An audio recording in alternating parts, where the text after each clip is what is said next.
And here we go, lads. The final group stage game of the 2023-24 season for the Champions League. Newcastle United face AC Milan in matchday 6 of the Champions League. This is a very big game, defining obviously with the situation in the table, but in the video we'll look at Newcastle, look at AC Milan, what's going to happen in the game.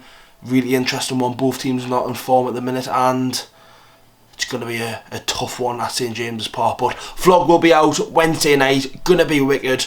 Let's get into the preview now. Predict the team at all. Vlog out Wednesday. Let's have it. So then, AC Milan going into this game. Obviously, we played them first match. It was our first game back in the Champions League. A 0-0 draw, but they were probably the favourites to win that game, and probably should have had some really good chances. But in the games since then, they've only picked up one win in the Champions League, which was against PSG. Quite lucky to do so, considering they went behind, and then I think they were 1-0 up, weren't they? Anyways, lots changed. Obviously, the bottom of the group as a state. Bottom of the group, 1 win, 2 draws, 2 defeats. Beating obviously PSG, drawn to Newcastle at home, and then drawn to Dortmund away. But they've been quite disappointing in the Champions League. The two favourites to go through were Milan and PSG, and Dortmund's a team to guarantee qualification into the next round. Obviously, PSG are probably favourites to go through into second place, but anything can happen. For us and AC Milan, we are hoping for a Borussia Dortmund win, because if Dortmund win, it gives any sort of chance for Newcastle or AC Milan to get that second place. If PSG draw and one of the teams win, I'm not quite sure, depending on the goal difference. I mean, if AC Milan want to go through with Dortmund drawn to PSG, they would have to win the game. They'd have to beat Newcastle 5-0 or 6-0, depending on what the Dortmund score is as well. But the way we're playing defensively at the minute, it's not looking good. But Milan, as of late, let's have a look at their recent form in the league. So, as I mentioned, their Champions League form before. Literally yesterday, 3-2 defeat against Atalanta. 95th minute goal by Luis Muriel, which is a big hit for them. But at home, they've looked quite good in the league. Obviously, beating Fiorentina, beating someone 3-1. At home, they've looked quite good, but overall, their form hasn't really been great. After the Newcastle game back in September, they went on a good form, winning 1, 2, 3, 4 games in the league back to back. And in the table, they are still sitting third, still pushing the Champions League spots and potentially the league, but it's never over till it's over. So with their key men, obviously, I think Rafael Leao is still injured, which is a big one for Newcastle. Obviously, he's probably their best player. Looking at their injury list, yeah, some big injuries for AC Milan. Looking at their team that they played in that game versus Atlanta, Milan and goal, Captain Ria, who got a red card, but he should be fine with the Champions League. Tomori Hernandez was playing centre back, which was a bit surprising. Florenzi, moving off this cheek, I don't even know how to say his name. Musiala, the American lad, he's good. Christian Pulisic, Giroud, and Chukwueze. That's where I think Newcastle are going to be a bit scared for. It's their forward line. In the midfield, if we start the right players, we should be fine in that department. I think that's how we kept in the game at the San Siro, having Bruno, having Joe Linton. They were all compacted together. Tonali was very good that day as well. But it's the attacking wise for me, Christian Pulisic is a good player. Olivier Giroud always scores against Newcastle when he was at Chelsea or even at Arsenal. And Chukwueze scored that goal against Borussia Dortmund, I think. And he's looked quite a threat at times for them. But in the league, Olivier Giroud's in man at the minute, 8 goals. Pulisic has got 5 goals himself. They are looking, obviously, they are a good team, and they're in the Champions League for a reason. Obviously, a lot has changed since they played us at the San Siro. It's going to be a big ask. Obviously, it's more on the fact, yes, we can play whatever, but we're going to have to focus on the Dortmund PSG game, because if Newcastle win or Milan win, it might not mean anything. If they want to progress in the Champions League, obviously third place for Europa League, still a chance of progress in that, but I don't think I think the fans want Champions League football. Obviously, Newcastle, for the game's sake, would I mind getting knocked out?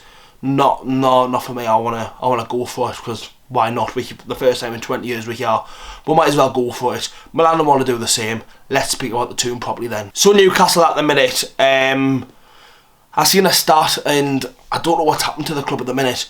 Since the Brighton game, where we got beat 3 games in a row, we got beat 3-1.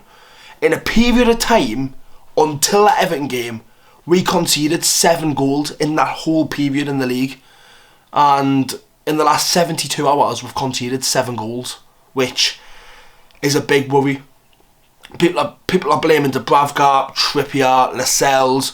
The only one who in defensively is Livramento and Fabian Shaw, who haven't had any stick or any hate from the fans. But what's going on with Newcastle at the minute? Yes, people will be going, well, it's away form and whatnot, right? Yes, we are at home for this Milan game, last push in the Champions League. That's the only bit of hope we've got. It's at home, and we've won every game so far at home this season, apart from Liverpool and Borussia Dortmund.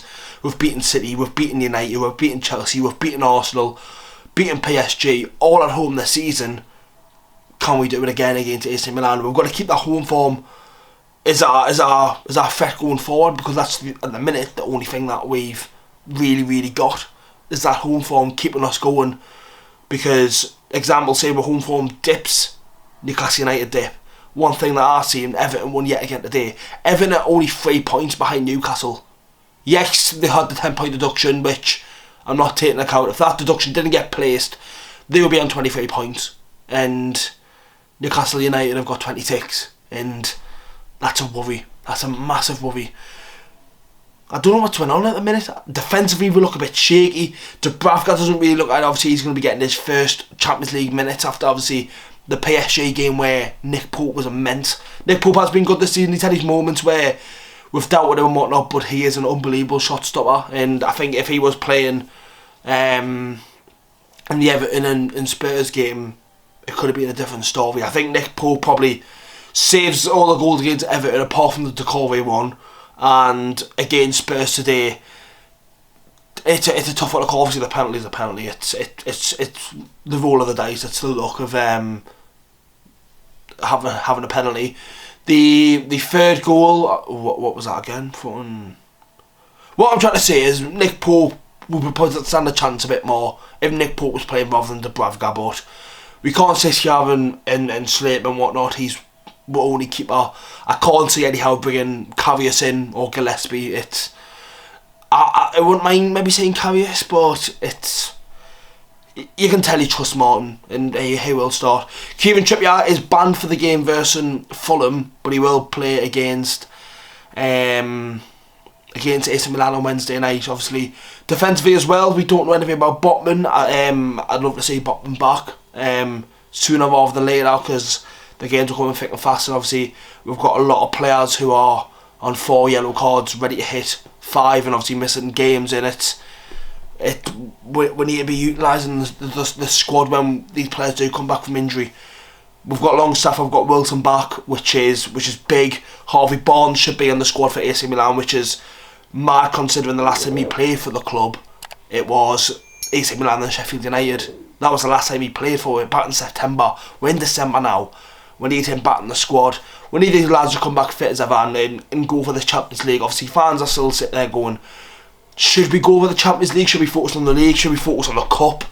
But I'd rather go on a bit of a run in the Champions League or even the Europa League, go on a cup run and finish lower in the league. I would personally take that. But who knows? It's been a crazy all season. Champions League, and you've got to think though, lads, it's match day 6. It's match day 6 in the Champions League. We're still in it, still got a chance to qualify. We're in the quarterfinals of the Carabao Cup, and we sit top 7 in the league, and we've had the same lads playing 90 minutes for the last 5 games. Yes, the results have been disappointing recently, and the performances away from home have not been great.